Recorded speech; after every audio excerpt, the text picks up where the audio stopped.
society. And this consensus has to be broad. It cannot be a city versus countryside. And this is one thing I wanted to perhaps add to my presentation. You know, I think now the populism is kind of at its peak and started to go down. And now the next big thing in political science is polarization. It has to do with populism. And we are very often speaking about our societies being divided. Yes, we are different, but division, it is not about divided society. It's about who is dividing societies and why. The populist leaders are dividing the society for us versus them. Because divided we fall, because if we are divided, because if some particular policy is so important to us that we forget about the main goal, which should be liberal democracy, this is why we are going to fight each other. And the one in politics, the one who wins is the one who managed to keep his coalition together and divide the opposition. So this is just understand it as a tactic. It's being played everywhere. There is more that unites us on a simple human level. And this is my message for Israel.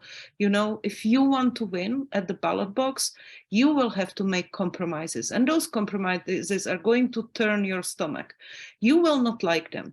You will have to get into a boat with people you don't like. But this is also democracy. But you have to realize how much democracy matters to you. Look, the way Joe Biden was able to win in the American presidential election was to peel off a small but significant group of Republicans for whom individual policies such as restrictive reproductive rights or that you can wear weapons everywhere you want, those are important, significant policies, but they mattered less.